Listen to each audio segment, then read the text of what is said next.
लंबे समय से चल रही कयासों के बाजार आज थम गए जब बसपा सुप्रीमो मायावती ने ऐलान कर दिया कि अतीक के परिवार से किसी को भी वो मेयर के चुनाव में टिकट नहीं देने जा रही, क्योंकि इससे पहले अभी तक चर्चाएं थी कि अतीक की पत्नी शाइस्ता परवीन को प्रयाग से मेयर का टिकट बीएसपी दे सकती है। इसके बाद अशरफ की पत्नी का नाम भी चर्चाओं में था, लेकिन आज बसपा सुप्रीमो मायावती ने साफ इंकार कर दिया। इतना ही नहीं, निकाय चुनाव की आरक्षण प्रणाली पर भी मायावती ने नाखुशी जाहिर करते हुए कहा कि आरक्षण प्रणाली दोषपूर्ण है और साथ ही उन्होंने ईवीएम से कराए जाने वाले नगर निगम के चुनाव पर भी आपत्ति जताते हुए उन्हें बैलेट से कराए जाने की मांग कर दी। लंबे समय से बीएसपी के रुख की प्रतीक्षा की जा रही थी और आज प्रेस कॉन्फ्रेंस करके मायावती ने अपना रुख साफ कर दिया। इसके साथ ही ये भी बता दिया कि निकाय चुनाव बीएसपी मजबूती के साथ लड़ेगी। उत्तर प्रदेश में जो निकाय चुनाव है उसकी रणभेरी बज गई है और अब विपक्ष भी तैयारी में जुट गया है। लेकिन ऐसे में हर बार की तरह एक बार फिर चुनाव के ठीक पहले विपक्ष के जो तमाम बड़े नेता हैं वो ईवीएम पर सवाल उठाने लगे हैं।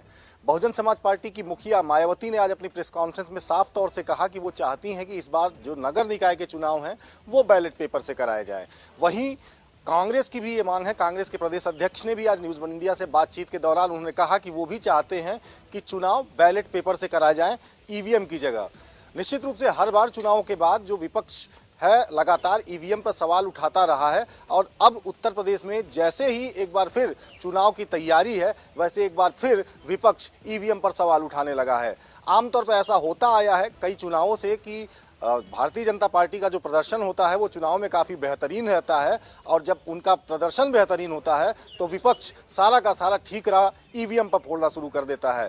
तो ऐसे में क्या मान लिया जाए कि विपक्ष ये मान चुका है कि इन चुनावों में भी भारतीय जनता पार्टी अच्छा प्रदर्शन करने वाली है, लिहाजा ईवीएम पर से पहले ही सवाल उठाना शुरू कर दिया। उत्तर प्रदेश में इन दिनों आरिफ और सारस की जोड़ी की चर्चाएं जोरों पे हैं और चर्चा इसलिए है क्योंकि इसमें खुद दिलचस्पी उठा रहे हैं समाजवादी पार्टी के राष्ट्रीय अध्यक्ष अखिलेश यादव। अखिलेश यादव ने पिछले 40 से 45 दिनों में अपने ट्विटर और फेसबुक के ऑफिशियल, अगर कहें तो गलत नहीं होगा, ऑफिशियल हैंडल से कई बार सारस और आरिफ को लेके पोस्ट करते हुए नजर आए हैं। अखिलेश यादव ने यहां तक कहा है कि सारस को छोड़ देना चाहिए और सारस में जो जुल्म हुआ है वो सिर्फ इसलिए हुआ है क्योंकि वो सारस से मिलने चले गए थे। आज हम इसलिए इसकी बात कर रहे हैं क्योंकि आरिफ आज फिर से अखिलेश यादव से मिले थे और लगातार वो दबाव बना रहे हैं सरकार पे कि उनका सारस जो कि उनका मित्र है उसको छोड़ दिया जाए। वैसे सारस इन दिनों सरकार की निगरानी में कानपुर जू में है और आरिफ 15 दिनों से अपने घर नहीं गए हैं। लगातार उत्तर प्रदेश के कानपुर में उनकी डेरा जमाए हुए हैं।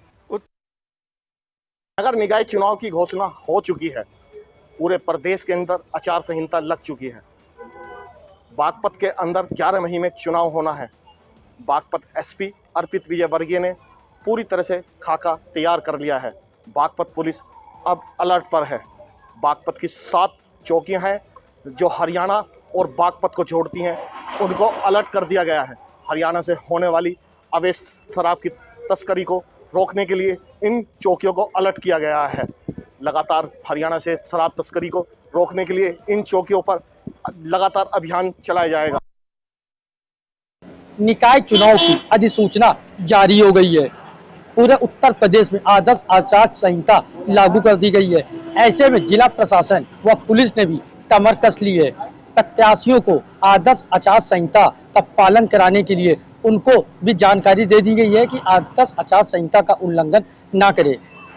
पुलिस कमिश्नर के एक दिशा निर्देश के बाद संबंधित चौकी, थाना प्रभारी व एसीपी को भी एक सूची जारी कर दी गई है कि आदर्श आचार संहिता का पालन कराएं और प्रत्याशी जो इंडिविजुअल हैं या फिर किसी पार्टी के जो प्रत्याशी हैं उन सबको आदर्श आचार संहिता के बारे में जानकारी दे दे। इसके साथ ही आचार संहिता लगने के बाद नगर निगम की टीम के साथ पुलिस कर्मियों ने शहर में राजनीतिक दलों के जितने भी होर्डिंग बैनर लगे हैं उनको उतारने का काम भी शुरू कर दिया गया है, जिससे कि किसी भी तरह का आचार संहिता का उल्लंघन ना हो सके। संयुक्त पुलिस आयुक्त आनंद प्रकाश तिवारी ने बताया, इसको लेकर के आचार संहिता को लेकर के सभी पुलिस अधिकारियों को इससे निर्देशित कर दिया गया है कि वो सुनिश्चित करें कि आदर्श आचार संहिता का कोई पालन करे और जो इसका उल्लंघन करता है तो उन पर कड़ी कार्रवाई की जाए। यहाँ तक मुकदमा दर्ज करने के भी आदेश कर दिए गए। अब देखने वाली बात यह होगी कि आचार संहिता का उल्लंघन करने वालों पर क्या कार्रवाई होगी।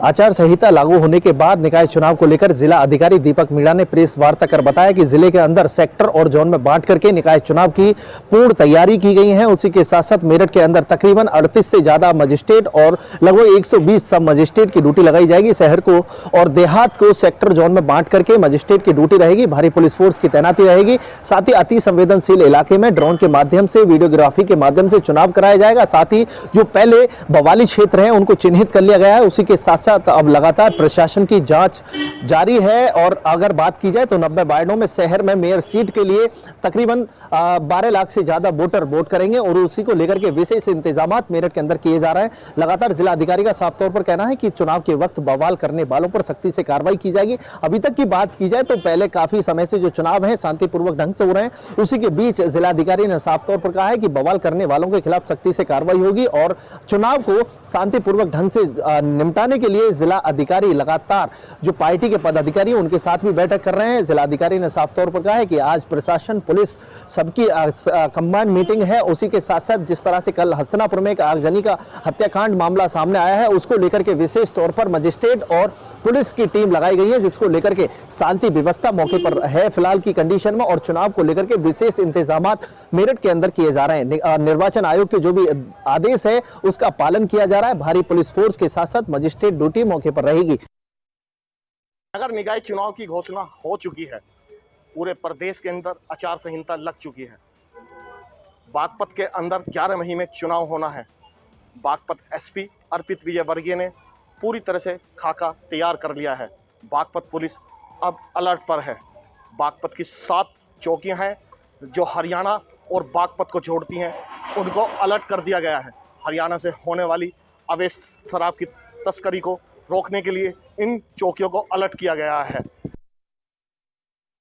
उत्तर प्रदेश देश का सबसे बड़ा सूबा है। उत्तर प्रदेश में 760 से ज्यादा नगरीय निकाय हैं और 14,000 से ज्यादा पदों के लिए ये चुनाव होने जा रहा है। चूंकि उत्तर प्रदेश निर्वाचन आयोग की तरफ से चुनाव की घोषणा कर दी गई है, आचार संहिता लागू है, मुख्यमंत्री योगी आदित्यनाथ ने भी आज इस चुनाव को लेकर अपने मंत्रिमंडल साथ ही साथ बीजेपी संगठन के लोगों के साथ बैठक की। सीधे तौर पर मुख्यमंत्री योगी आदित्यनाथ ने निर्देश दिए कि उत्तर प्रदेश सरकार के मंत्रियों को जो प्रभार दिए गए हैं, खास तौर पर नगरीय चुनाव को लेकर, उस पर वो पूरी तरीके से फोकस करें, क्षेत्रों के दौरे करें, संगठन के साथ सामंजस्य बिठाएं, अगर कोई जरूरत है तो संगठन के लोगों से बात करें, लोगों की समस्याएं सुनें, जो शिकायतें हैं उनका निस्तारण करें और सीधे तौर पर कोशिश करें कि बेहतर ढंग से चीजों को आगे बढ़ाया जाए। हालांकि अगर हम पिछले नगरीय निकाय चुनाव को देखें तो भारतीय जनता पार्टी लगातार बेहतर परफॉर्म करती रही है। यही एक वजह है कि मुख्यमंत्री योगी आदित्यनाथ आज इस बैठक के जरिए अपने मंत्रियों को निर्देशित कर रहे थे, साथ ही साथ संगठन के लोगों को भी साथ में सामंजस्य बिठाने की बात कह रहे थे। मतलब सरकार और संगठन समन्वय बिठाकर चीजों को आगे बढ़ाए ताकि बेहतर परफॉर्मेंस की जा सके। हालांकि उत्तर प्रदेश में मुख्य विपक्षी दल समाजवादी पार्टी साथ ही साथ दूसरे दल भी मैदान में हैं और मुख्यमंत्री योगी आदित्यनाथ ने आज अपने मंत्रियों को कहीं न कहीं वो गुण दिए, वो रणनीति बताई कि किस तरीके से इस चुनाव में बेहतर परफॉर्म किया जा सकता है। क्योंकि पिछले लंबे समय से मुख्यमंत्री योगी आदित्यनाथ खुद लगातार प्रदेश भर के जिलों का दौरा कर रहे थे और अब संगठनात्मक बैठकों के साथ ही उत्तर प्रदेश के मंत्री जिनको प्रभार दिया गया है वो दौरे करेंगे और कहीं न कहीं एक कोशिश होगी बेहतर परफॉर्मेंस की, जिसको लेकर मुख्यमंत्री ने आज निर्देश जारी कर दिए। उत्तर प्रदेश के पूर्व मंत्री और वर्तमान में प्रतापगढ़ की कुंडा सीट से बाहुबली विधायक रघुराज प्रताप सिंह उर्फ राजा भैया यूं तो किसी परिचय के मोहताज नहीं हैं, लेकिन राजा भैया का नाम एक बार फिर से सुर्खियों में है, वो भी पारिवारिक कलह की वजह से। आपको बता दें कि आज दिल्ली के साकेत कोर्ट में राजा भैया की तलाक की अर्जी पर सुनवाई होने वाली थी, लेकिन ये सुनवाई 23 मई तक के लिए टाल दी गई। वजह बताई जा रही है कि साकेत कोर्ट में जज की अनुपलब्धता की वजह से ये सुनवाई टल गई। इसके साथ ही राजा भैया की पत्नी भानवी सिंह के वकील ने राजा भैया की तलाक की अर्जी पर जवाब दाखिल करने के लिए भी वक्त मांगा है। आपको बता दें कि राजा भैया और अक्षय प्रताप सिंह लगातार करीबी रहे हैं। इसके साथ ही भानवी सिंह ने अक्षय प्रताप सिंह पर एफआईआर दर्ज कराई थी, जिसके बाद कहीं ना कहीं राजा भैया अपने भाई के लिए उनके पक्ष में खड़े थे और भानवी सिंह से नाराज चल रहे थे। कई मौकों पर राजा भैया ने कहा था कि मैं अपने भाई के साथ खड़ा हूं। धीरे धीरे मामला तूल पकड़ा और ये मामला कोर्ट रूम में जा पहुंचा। अब देखना होगा कि जब अगली सुनवाई होगी तो साकेत कोर्ट में राजा भैया की ओर से क्या कुछ दलीलें दी जाती हैं, उनकी पत्नी भानवी सिंह की ओर से क्या कुछ दलीलें दी जाती हैं, और सबसे बड़ी बात दिल्ली की साकेत कोर्ट अपना क्या कुछ फैसला सुनाता है। केंद्रीय गृह मंत्री अमित शाह 2 दिवसीय अरुणाचल प्रदेश के दौरे पर हैं। इसको लेकर चीन का बयान सामने आया है। चीन का कहना है कि अमित शाह का ये दौरा चीन की क्षेत्रीय संप्रभुता का उल्लंघन है। वहीं इसको लेकर भारत के भी विदेश मंत्रालय का बयान सामने आया है। भारत के विदेश मंत्रालय का कहना है कि नाम बदलने से हकीकत नहीं बदल जाती है। दरअसल भारत के विदेश मंत्रालय का ये कहना इसलिए है कि चीन लगातार अरुणाचल प्रदेश के जगहों के नाम बदलते हुए आया है। पिछले हफ्ते चीन ने 11 जगहों के नाम बदले हैं। ये पहला कोई वाकया नहीं है। इससे पहले भी चीन 3 बार अरुणाचल प्रदेश के जगहों के नाम बदल चुका है। अब ऐसे में देखना होगा कि अमित शाह चीन की इस प्रक्रिया के बाद क्या कोई बयान देते हैं। अंतिम 6 गेंद और 29 रन का टारगेट लगभग असंभव, लेकिन फिर आए रिंकू सिंह, जो नाम अब सबकी जुबां पर है। रिंकू ने 5 गेंदों पर लगातार 5 छक्के मारकर कोलकाता नाइट राइडर्स को जीत दिलाई। इससे पहले कोई भी बल्लेबाज ऐसा कर पाने में नाकाम था। किसी भी बल्लेबाज ने किसी भी T20 लीग या इंटरनेशनल मैच में एक भी ओवर में 29 रन कभी नहीं मारे। फिलहाल महेंद्र सिंह धोनी के नाम एक ओवर में 23 रन मारने का रिकॉर्ड दर्ज था, जो अब रिंकू सिंह ने तोड़ दिया। रिंकू सिंह बेहद गरीब परिवार से ताल्लुक रखते हैं। कोलकाता नाइट राइडर ने उनको 80 लाख रुपए में खरीदा। रिंकू को उम्मीद थी कि उनको सिर्फ 20 लाख रुपए ही मिलेंगे, लेकिन रिंकू को मिले 80 लाख, जो कि रिंकू के लिए काफी था, क्योंकि रिंकू सिंह की फैमिली बेहद ही गरीब थी। मुख्यमंत्री पुष्कर सिंह धामी ने कहा कि उत्तराखंड देवभूमि है, यहाँ कण-कण में देवता बसते हैं। इस सफल आयोजन के लिए मुख्यमंत्री ने जहां बधाई दी, वहीं उत्तराखंड को देवभूमि बनाने की दिशा में अग्रणी प्रयास के रूप में मुख्यमंत्री ने नशा मुक्त उत्तराखंड बनाने के अपने प्रण को दोहराया है। मुख्यमंत्री पुष्कर सिंह धामी ने कहा कि उत्तराखंड देवभूमि है, यहाँ कण-कण में देवता बसते हैं। इस सफल आयोजन के लिए मुख्यमंत्री ने जहां बधाई दी, वहीं उत्तराखंड को देवभूमि बनाने की दिशा में अग्रणी प्रयास के रूप में मुख्यमंत्री ने नशा मुक्त उत्तराखंड बनाने के अपने प्रण को दोहराया है। उत्तर प्रदेश के जनपद हापुड़ के जिला मुख्यालय पर भारतीय किसान यूनियन राजनीतिक के कार्यकर्ताओं ने जमकर हंगामा किया। आपको बता दें, आज भारतीय किसान यूनियन राजनीतिक के कार्यकर्ता इकट्ठा होकर आए और जमकर हंगामा किया। किसानों का कहना है कि पिछली ओलावृष्टि में कोई किसानों की फसलों के नुकसान को भी अभी तक सर्वे नहीं किया गया है। उसके अलावा जो हापुड़ में गन्ना किसान है वो बहुत परेशान है। उसके बच्चों की फीस तक अभी जमा नहीं हुई है, उसका बकाया मिलने नहीं दे रही हैं। उसके अलावा जो छुट्टा पशु हैं, छुट्टा पशुओं पर भी अभी तक कोई लगाम प्रशासन द्वारा नहीं लगाई गई है, जिसको तीनों मांगों को लेकर डीएम को ज्ञापन सौंपा गया है। अगर कार्यकर्ताओं का ये भी कहना है कि अगर किसानों की मांगे जल्द से जल्द नहीं मांगी गई हैं तो उग्र आंदोलन किया जाएगा।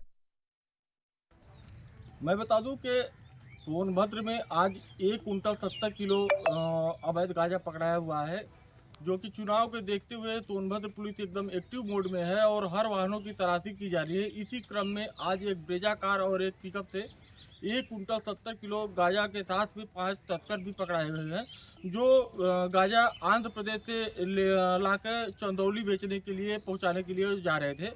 और मुखबिर की सूचना पे और चेकिंग अभियान के क्रम में आज वो 5 तस्कर दबोचे गए और मौके से एक पिकअप और एक ब्रेजा कार भी बरामद हुई। मैं बता दूं कि सोनभद्र में आज एक चुनाव की अधिसूचना जारी होने के साथ ही बहराइच में स्थानीय निकाय चुनाव की सरगर्मियां तेज हो गई हैं। राजनीतिक दलों ने निकाय चुनाव फतेह करने के लिए अपनी अपनी गोटियां बिठाना शुरू कर दिया है। सबसे ज्यादा लोगों ने भाजपा से उम्मीदवारी को लेकर आवेदन किया है। बहराइच में सबसे ज्यादा लोगों ने भाजपा को तरजीह दी है। ज्यादातर प्रत्याशियों ने सबसे ज्यादा प्रत्याशियों ने बीजेपी से टिकट मांगा है। हालांकि दूसरे नंबर पर समाजवादी पार्टी है, जहां पर लोगों की तादाद तो कम है, लेकिन वहां लोग उत्साह के साथ टिकट मांग रहे हैं। वहीं कांग्रेस बसपा में भी लोग दावेदारी कर रहे हैं, लेकिन भाजपा और सपा में लोगों की लंबी कतारें हैं। ज्यादा अधिकांश लोग वहां पर अपनी उम्मीदवारी दे रहे हैं। उन ज्यादातर लोग भाजपा से टिकट मांग रहे हैं। देखना यह है कि चुनाव का क्या रुख होता है, कौन प्रत्याशी कहां से सींगमारी करता है और कौन फतेह हासिल। जालौन पहुंचे सूबे के डिप्टी सीएम ब्रजेश पाठक ने कोरोना को लेकर बयान दिया है। उन्होंने कोरोना को लेकर स्थिति नियंत्रण में है। अस्पतालों में सभी चिकित्सा अधिकारियों को दिशा निर्देश दिए गए हैं कि वह सतर्कता बरतें और बड़े को रिजर्व रखें। इसके साथ ही उन्होंने लोगों से अपील करते हुए कहा है कि कोरोना से बचने के लिए नियमों का पालन करें। उन्होंने कहा कि स्थिति से निपटने के लिए सरकार पूरी तरह से तैयार है। सभी अस्पतालों को कोरोना के मरीज भी नहीं है और ज़्यादातर मरीज स्वस्थ होने लगे। जनपद में मारपीट की घटनाएं आम हो गई हैं। आए दिन जनपद में मारपीट की घटनाएं देखने और सुनने को मिलती है। सिद्धार्थनगर ज़िले में आज एक युवक को दबंगों ने लाठी डंडों से पीट कर लहूलुहान कर दिया। ये घटना खिसराहा थाना क्षेत्र के कलनाखोर गांव की है। ये घटना उस वक्त की है जब युवक अपने खेत से भूसा बनाकर अपने गांव की तरफ आ रहा था। रास्ते में मौजूद कुछ दबंगों ने वहां पर उसको रोककर उसके साथ मारपीट की और धारदार हथियार से पीट कर उसको लहूलुहान कर दिया। घटना की सूचना पर पहुंची पुलिस ने घायल युवक को उपचार के लिए स्थानीय अस्पताल पहुंचाया। वहीं पीड़ित परिजन के तहरीर के आधार पर मुकदमा कर आगे की कार्रवाई में पुलिस जुट गई है। वहीं पीड़ित परिजनों का यह आरोप है कि जो गांव के उनके दबंग हैं वो लगातार उनके साथ मारपीट करते। तेज रफ्तार ऑल्टो कार डिवाइडर से टकराने से दो सगे भाइयों की मौके पर मौत हो गई। पूरा मामला अमरोहा जनपद के डिडोली कोतवाली क्षेत्र के कस्बा जोया का है, जहां मुरादाबाद की दिशा से तेज रफ्तार ऑल्टो कार डिवाइडर से टकरा गई। हादसा इतना जबरदस्त था कि ऑल्टो के परखच्चे उड़ गए। मौके पर पहुंची पुलिस ने शव को दोनों को बाहर निकाल लिया। दोनों की पहचान भुवन और शिवम के रूप में हुई है। पुलिस ने बताया कि दोनों हिमाचल प्रदेश के रहने वाले हैं और मुरादाबाद से कहीं दिल्ली की तरफ जा रहे थे। तभी रास्ते में ही हादसा पेश आ गया। फिलहाल दोनों के शव को पीएम के लिए भिजवा दिया है और पुलिस ने जानकारी देते हुए बताया कि दोनों के परिजनों को सूचना दे दी गई है। हमीरपुर जिले में रिश्तों को तार तार कर देने वाला एक मामला सामने आया है, जिसमें बेटे और नाती ने मिलकर के वृद्ध पिता की हत्या कर दी। परिजनों की तहरीर पर पुलिस ने मुकदमा दर्ज कर लिया है और मामले की छानबीन पर जुट गई है।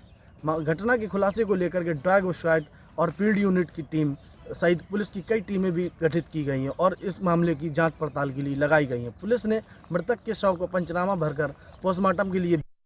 उत्तर प्रदेश के निकाय चुनाव का आगाज हो चुका है, यानी कि उनकी तारीखों का भी ऐलान कर दिया गया है। ऐसे में सभी पार्टियों ने अपनी अपनी रूपरेखा शुरू कर दी है। ऐसे में बीएसपी की अगर बात करें तो बीएसपी ने भी अपने उम्मीदवारों की खोजना शुरू कर दिया है। यानी अब तक जो है बीएसपी के पास 4 आवेदन पहुंच चुके हैं। मेयर प्रत्याशी के लिए आवेदन करने में लखनऊ में अगर बात की जाए तो सबसे पहले नाम सतीश चंद्र मिश्रा की वाइफ का आ रहा है, जहां पर कल्पना मिश्रा को एक बार फिर मेयर का चुनाव लड़ाया जा सकता है। इसके साथ ही साथ पिछली बार की मेयर प्रत्याशी रही बुलबुल गोडियाल का भी नाम सामने निकल के आ रहा है। इसके साथ अगर बात करें तो एक मुस्लिम चेहरा का भी नाम जो सलाउद्दीन की पत्नी है और इससे पहले वो उम्मीदवारी पूर्वी बीकेटी से किया था और बीकेटी से चुनाव उम्मीद हार चुके थे, लेकिन अब उनकी पत्नी का भी नाम सामने निकल के आ रहा है। ऐसे में क्या बीएसपी इन उम्मीदवारों पर खरा उतरेगी या उन्हीं उम्मीदवारों को एक बार फिर से टिकट दे करके मेयर बनाएगी?